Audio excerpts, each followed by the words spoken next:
Eu quero começar esse vídeo aqui com uma citação que você provavelmente já ouviu recentemente, que é do George Orwell, autor do livro 1984. Diz o seguinte: quem controla o passado, controla o futuro. Quem controla o presente, controla o passado. Quem controla o passado, controla o futuro. Quem controla o presente agora? E que tem essa ideia, essa noção de que forças políticas e ideológicas no presente são capazes de controlar tanto o passado quanto que se vai pensar no futuro também, de ditar os rumos do pensamento. Hoje, 1º de abril, dia da mentira, você tem lá no Twitter a hashtag que está em primeiro lugar, né, Trending Topics, Bolsonaro Day, dia do Bolsonaro, dia da mentira, dia do mentiroso. A gente pode pensar no Bolsonaro como alguém simplesmente despreparado, ignorante, que não entende das coisas e que vem publicamente falar besteiras. Se você olhar esse artigo aqui do portal Aos Fatos, que é um portal de checagem de fatos, né, de pronunciamentos de pessoas, de jornais e de políticos, eles dizem o seguinte nesse artigo aqui, que tem o título: em 10 semanas como presidente, Bolsonaro deu uma declaração errada por dia. E no primeiro parágrafo diz o seguinte: desde a sua posse, em 1º de janeiro de 2019, o presidente Jair Bolsonaro deu 149 declarações passíveis de checagem,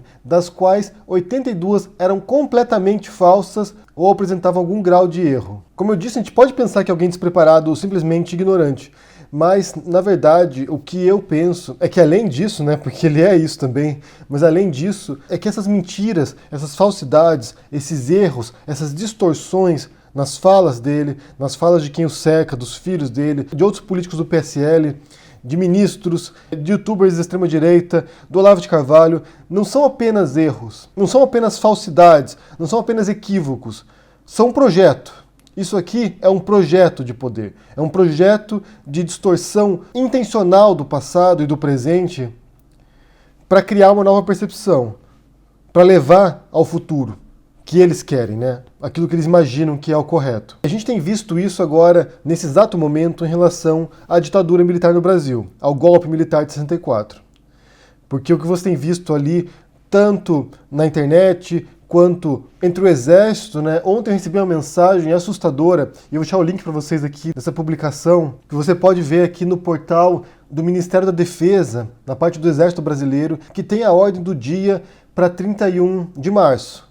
Para ontem. Eu vou citar alguns trechos desse texto aqui que era para ser lido ontem nos quartéis. Eles alertam que havia uma ameaça comunista, né, naquela época no Brasil, em 64, e diz o seguinte: contra esses radicalismos que era o comunismo, o povo brasileiro teve que defender a democracia com seus cidadãos fardados. Ideia mais adiante. O 31 de março de 64 estava inserido no ambiente da Guerra Fria, que se refletia pelo mundo e penetrava no país. As famílias no Brasil estavam alarmadas e colocaram-se em marcha. Diante de um cenário de graves convulsões, foi interrompida a escalada em direção ao totalitarismo. As Forças Armadas, atendendo ao clamor da ampla maioria da população e da imprensa brasileira, assumiram o papel de estabilização daquele processo. Basicamente o que eles disseram aqui é que, para evitar uma ditadura de esquerda, de comunistas, que é uma mentira, não era fato, não havia uma organização tão profunda assim a ponto de poder ameaçar o governo brasileiro, para evitar uma suposta ditadura de esquerda no Brasil, os militares implantaram uma ditadura de direita, de extrema-direita. Esse é um texto aqui assinado pelo ministro de Estado da Defesa, o Fernando Azevedo e Silva. Governo Bolsonaro. Revisando a história nos quartéis. Isso é um projeto, gente, isso não é acidental. Porque quando a gente pensa numa mentira, a gente pensa apenas numa intenção de ocultar alguma coisa, né? Uma criança vai lá, derruba lá um vaso, vem a mãe, o que aconteceu aqui? Ah, foi o cachorro que derrubou. Então é usada para ocultar alguma coisa, para desviar a atenção para outra coisa. Mas na verdade isso aqui não é apenas mentira no sentido de ocultação, mas sim de criação de uma narrativa que cria um grupo de inimigos, que são os comunistas, que eram um suposto risco nos anos 60, e que para o governo do Bolsonaro ainda são um risco hoje. Eu quero ler mais um trechinho aqui de um texto que se chama Politics of Memory, Historical Revision and Negationism in Post-Socialist Serbia, que seria a política de memória, revisionismo histórico e negacionismo na Sérvia pós-socialista. Os autores são Marko Skoric e Milivoje Beslin. E eles falam sobre isso, né, sobre o revisionismo histórico, como funciona o negacionismo histórico, e tem um trechinho que eles explicam aqui como é esse mecanismo, né? Então diz o seguinte: Na maioria das vezes, essas reinvenções do passado servem para o propósito de atender interesses, necessidades, motivos pessoais ou políticos atuais e afins, orientadas pelos chamados valores terapêuticos. E aqui eles citam o autor Tucker, texto de 2008, que proporciona aos seus seguidores paz psicológica, satisfação e base para a unificação de indivíduos com a mesma mentalidade. Esses valores na historiografia geralmente incluem a negação da culpa histórica, e aqui ele menciona o Holocausto. E eu quero inserir aqui também a ditadura no Brasil, nazismo de esquerda, ou seja, eles negam a culpa de seu grupo, ou de um grupo do qual pertencem, ou de um grupo com o qual se identificam. A promoção do autorrespeito, mitos nacionais e a eliminação de uma sensação de alienação e do absurdo, teorias conspiratórias. Então, assim, essa revisão histórica, ela tem um projeto, de fato. Ela quer eximir, por exemplo, nesse caso da ditadura aí, eximir a culpa das Forças Armadas nesse processo ditatorial, de ruptura da democracia, de tomada de poder, de implementação de repressão, de censura, de cassação de direitos políticos, de execuções de opositores, de exílio. Ao fazer isso, e você tem um governo agora que tem uma tremenda influência da ala militar também, são vários ministros militares, o vice-presidente é militar, então você pega pessoas ali que querem se eximir da culpa histórica do que o Exército fez, do que as Forças Armadas fizeram em 64. É uma tentativa de tornar algo que foi criminoso, algo que foi uma violência contra a democracia, em uma luta heróica contra comunistas. É um projeto isso. Não é meramente uma mentira. Não é meramente uma distorção do passado. É uma reinvenção do passado para glorificar um grupo. Os militares estão dizendo, nós éramos os heróis, não os vilões.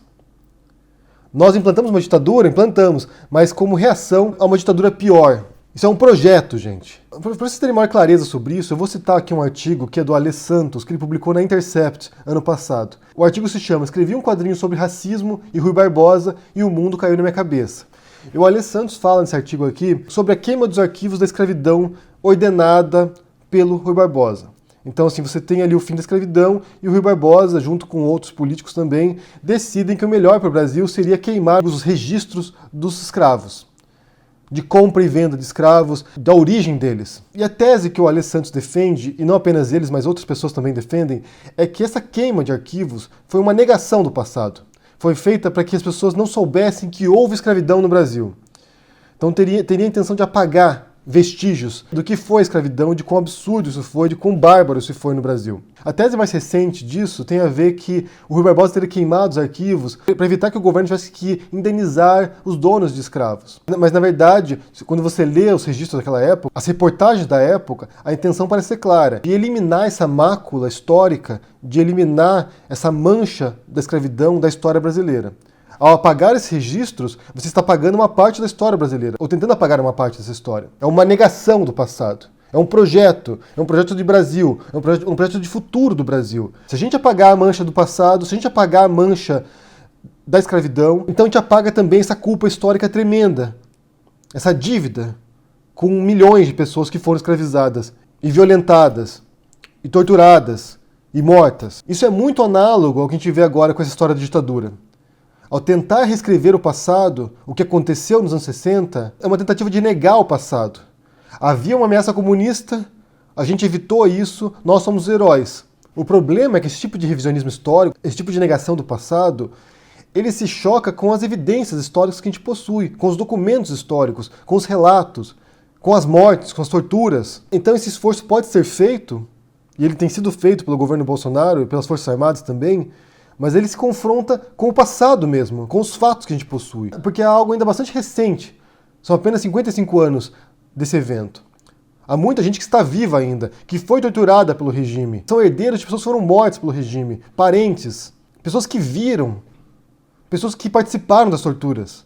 Torturadores ainda estão vivos. E algo que ocorreu logo após o fim do regime, da ditadura militar, foi a anistia geral, né? Tanto para quem participou da luta armada, que seriam os terroristas na época da ditadura, quanto para quem participou do regime militar, para os torturadores, para quem esteve envolvido com esses crimes. O que se diz é que essa anistia geral, não punir o regime militar, não punir os torturadores, não punir quem abusou do poder, foi uma maneira de negar o passado também. Foi uma maneira de evitar confrontar esses erros históricos, de punir quem é responsável. E essa impunidade histórica permite agora que a gente retorne esse tema, começa a ouvir esse tipo de insanidade de que os heróis são os torturadores, de que os heróis são os ditadores, de que os heróis são aqueles que mataram os outros, em nome do poder. Hoje, no dia da mentira, Bolsonaro Day, é um dia no qual a gente confronta essa negação da história, do passado brasileiro, que ocorre em vários níveis, não apenas em 64, mas como você pode ver também na escravidão e em vários outros momentos históricos. Há um esforço para negar o passado.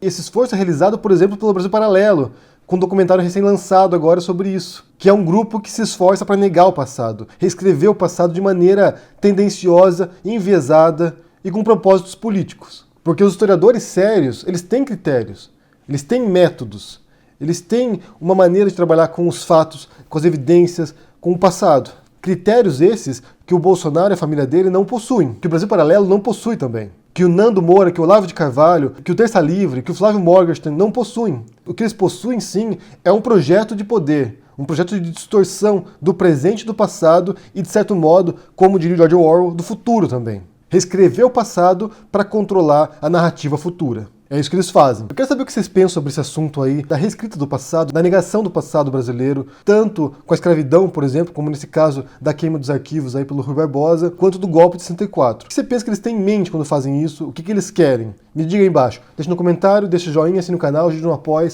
e a gente se vê por aí. Abraço e até mais. Tchau!